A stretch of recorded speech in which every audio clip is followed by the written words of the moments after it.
All right, joining me now on Inside TBT, the man behind La Familia, Twany Beckham. Welcome to the show. What's up, man? How you doing, man? Thanks for having me. I appreciate being here. Thank you. Absolutely. This is a long time coming. We talked for the first time, a long time ago, and now it's finally we're recording this and we're a week away from being in Lexington and 6-8 days away from the first La Familia game. So first question for you is how you feeling right now, man? Man, I'm feeling great, man. I'm feeling, I'm just eager to get the game going. It's been a lot of work behind the scenes. Just a lot of, recruiting and talking to guys, a lot of planning, a lot of preparation. So I'm just ready for the guys to get here and start training camping, get to Friday. I feel like, with being a former player myself, man, I feel like I'm preparing for a game next week. But, that's just the intensity that I've approached the situation with, just the tenacity I've approached guys with, so I'm just ready for the guys to get here and get going. There's very few guys that you missed on. I don't even know if we can say you missed on anyone considering who, quote unquote said no or who said, no, I'll play next year. But did you expect to be able to put together this high caliber of guys, in year one of doing this? Well, when the opportunity, came to me, I sat back and I said, man, who can I get? And when you think about former UK guys, a lot of them that everybody, kind of still keep up with are in the NBA.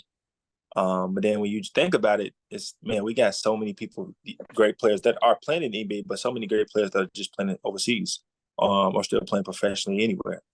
And so I was like, man, we got a great bunch of people that I can reach out to and recruit, and guys who are beloved here and guys who have had incredible careers, not only here, but in the professional places. So, I exalted all opportunities, man. I reached out to a ton of people. And then outside of just recruiting, man, I'm a person that loves to stay connected and with my brothers. So it was, even for the guys that said no, we still had great conversations about just Kentucky and life and the transition, what's next after basketball. And so it was, for me, man, a guy that loves to talk about those type of things. It was great. But the guys that said yes, man, were all guys that wanted to be back here, wanted to come and play hard, wanted to come and get the love from the fans, and also to show love to the fans. And so, man, for the guys that's committed and said yes, man, I'm so appreciative and thankful for them, giving up time in their summer to come back and play in this for the La Familia.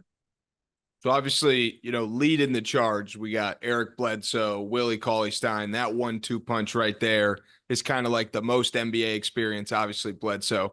But who do you think is going to surprise Kentucky fans the most when they see how good of a player he's turned into? Man, the entire team really, because everybody's hungry. It's a certain level of expectation that you have when you put on the Kentucky jersey or put that Kentucky across your chest, and all these guys know that. And they know they're coming back here, man. We're expected to win every single game that we play. We expected to come out and play well. So, all of these guys are hungry. But probably the one guy that's probably stood out to me the most throughout recruiting everyone is probably Nate Sestina. And Nate is, of course, he played on the team they got, their season got derailed by COVID. And so he's like, man, I got so much unfinished business in Rupp Arena or in Jersey. We had I think he was teammates with Maxey and Quickly, Higgins, and he's just like, man, we had a chance to really go ahead and go on and do something special, and our season got cut short. So I want to come back home and really make something of this, man. I'm excited. So just that fire and that passion and that energy that he exudes, everybody on the team is. I talked to James Young last night, and I was like, bro, you ready? Let's get to it. He was like, listen, man, I don't even want to talk no more. Let's get to the game. And I'm like, man, that's the energy I want, bro. Let's get it. You know what I mean? And all the guys are feeling that way. So I think we coming in as Kentucky, but we all got a little chip on our shoulder as well. So I grew up an Ohio State fan, and when you cheer for a school like Ohio State, you remember like the 3-year guys, the 4-year guys. It's a little different with Kentucky because a lot of the best players that have come through were 1-year guys. So how cool is it going to get to be for Kentucky fans to have another year of Eric Bledsoe at Kentucky? It's gonna be awesome, man. EB was a part of that Coach Cal's first recruiting class with John Wall and those guys, and DeMarcus Cousins and those guys. So like to have, of course, we would have loved to have all three of them, John, DeMarcus, and Bledsoe, all back playing in the Kentucky uniform again. But DeMarcus has a professional obligation he's fulfilling, and John has an incredible busy summer. I tried to get him, and he was interested. I was like 50% had him. But EB coming back, man, being the foundation of the Cal era, and being able to kind of coincide with the generations after him is going to be great. A lot of the guys, when you ask them who are they looking forward to playing with, EB's like always one or two they bring up. So I'm excited, man. It's gonna be a fun time. I feel like what might happen with John is he may like see that first game on TV, or maybe he pulls up and I think you'll get a text like, yo, can I play in the second game? And that's obviously not how it works, but we've seen that happen sometimes in TBT. I mean, it happened, across enemy lines with DeVille. Trez, he was at the games last year, Montrezl Harrell, and now he's like, I'm playing. Like, I don't care. I'm playing. So I want to use that kind of as a transition. So obviously the bracket is set up. You got to take it, game by game. Obviously the bracket is set up though for a potential Louisville versus Kentucky quarterfinal game. Pretend you didn't have to win any of those games. How cool would that be for, TBT and basketball as a whole? That rivalry between, Kentucky and Louisville is one of its top 3-4 rivalries in the country. And if you look at Louisville's roster and you look at ours, I mean, you got players on our teams that both played in some really heated games amongst that rivalry. So to have us play each one another during this TBT, I mean, there's nothing that's going on right now in the summertime for our sports, and to have us play each other on this type of level, I think would be huge. I think whatever city we play in, I hope it's in Lexington, it's going to be a really, really packed audience and engaged crowd. So we're hoping that we both take care of business and we get to that point to where we both play each other. I want to ask you about a few coaches, Mark Pope and Tyler Ulis. We'll start with Pope. He's really embraced TBT. He's talked about it a lot on press conferences and online, offline. He's talked to you. What has his support meant to La Familia? It's meant everything in the world, man. TBT is, at the end of the day, it's basketball. These guys are basketball fans. The coaches, they coach basketball for a living. So at the end of the day, if you take TBT's name off of the front of it, it's basketball.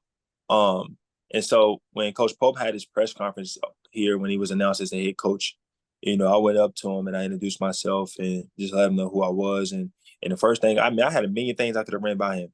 And the first thing I said, Coach, I'm operating this team, La Familia team in the TBT. We'll love your support.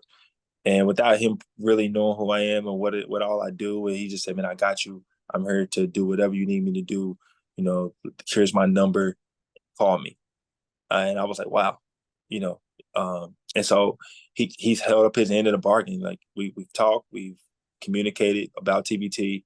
He's helped us get practice times. He's our press conference, we took pictures. He's put it out there. He's helped us with the hashtag #PackRupp. Like he's been tremendous throughout this entire process. And I know that he's had to go out and create a whole new roster. So in the midst of doing that and also making time to help us, I can't say enough about what that's meant to me and meant to my team. Yeah, and it's meant a lot to TBT as well, seeing his support and seeing all the quotes he's given. It's always great when the coaches get involved. But on the La Familia side of things, Tyler Ulis, he's coaching the squad. I run TBT Social. That was the announcement that people were most excited about. Forget the players. They were excited that Tyler Ulis was, going to be back in Lexington, back at Rupp. So can you talk a little bit about, him? I've heard him on your show. I've heard you talk about him, but, for the Inside TBT audience, what does Ulis mean to this squad? Tyler means everything. It was a big push in recruiting too. When everybody knew that he would be the coach, everybody's like, oh man, sign me up. Just having the opportunity to work with Tyler. Like Tyler's somebody, I've graduated before, but just watching his career unfold, how it did, and somebody I looked up to as a player. Like he's one of the best point guards to play here. And so being able to be around him and like we talk, a lot and talk strategy, just to hear the way he verbalizes the game and the way he looks at it. It's a dream come true to be able to work with somebody of his stature. And so I'm excited to have him. I think our fan base is going to be excited to have him and see, some of the things he's able to do standing on the sideline. So it was a big get, man. And he's excited to get here and lead these guys. Yeah, it's going to be exciting for sure. There's kind of a mini La Familia happening on Team Canada with Shea Gilgeous-Alexander and Jamal Murray, which leads me to my next question for you. If you could pull any NBA Kentucky guy onto this team as, like, let's say the fifth starter for La Familia, which Kentucky guy are you picking? I'm a little biased when it comes to that. My teammate was Anthony Davis. And so I saw that up close and personal of how he impacted the game of basketball for us that year, 2012, 11, 12. So I would say Anthony Davis. But he's a big, if I could go guard wise, one of my favorite guards to ever play UK in the recent times is Shea. Yeah, those are pretty good answers. I feel like it's taken, and because Murray's won a championship, because Shea is what he is now, it's like the UK NBA guys and Maxey, the UK NBA guys have taken that like next step of like, no, the best players in the NBA did actually, all go to Kentucky. When Wall and Cousins were, at the end of their NBA careers, it was going the other way. But now there's like a rebirth of the guards, and it's exciting to see for sure. Now we got, go ahead. With Shea, I know he's, the world is starting to catch on to him now, but when he was here, and I know he didn't start. So when he came in his freshman year, I was working at camp. I was like I was doing a guest appearance at the camp, and Shea was some of the UK players that year. The freshmen were at the camp too. And so he was the first player I connected with off that team. And I was kind of just talking to him, giving him some pointers about the season. And he was really like asking me questions and soaking it up about like Lexington, about the community, fan base. And I know when the season started, he didn't start. I think we started Quade Green. And when he got inserted into the lineup as a full-time starter, I was like, yo, this dude is different. Like, you know what I mean? Like Shea was different. You know what I mean? So I've liked him since then. You know what I mean? He's a good person, and just the flirt and the energy he brings to the court and the way he's able to kind of score the ball and also help make his teammates better. He's a hell of a player. I think there was like at one point 5 Kentucky guys in that USA Canada scrimmage last night, which was cool to see. And Book, Anthony, AD, and Jamal. yeah, which is super cool. I think one year for the Olympics, they should just allow a Kentucky team and see if the Kentucky team can beat the rest of the world. I mean, they probably do that. You still got PJ, De'Aaron Fox, Malik Monk, Tyler Hero. I mean, Tyrese, Emmanuel Quickly, Yeah. Nick Rich, Cat. Malik Monk. I mean, the list goes on and on, man. Yeah. Before I get you out of here, final message, we're like a week out. Final message to Big Blue Nation, why they got to pack the house for that first game at Rupp. Big Blue Nation, we love you so much. The guys love you so much. They're coming back. We got a weekend here that we're going to be in the community giving back. And, it's just a testament to these guys' hearts and their minds and their mindsets with coming back to play TBT, play for Kentucky once again, World La Familia. We would love for you all to pack Rupp out. We would love for you all to bring that energy. This is a big time thing, and the guys are looking forward to coming back. And so we would love nothing more to run out Rupp Arena and see a packed house. And let's go. I know that if we win these 3 games, you guys are going to travel and follow us to Philly. So let's start this road next Friday. I love it. There you go. La Familia. Twany, thanks for joining the show, and I'll see you in like a week. Yes, sir, man. I'll see you in a week, man. Thank you.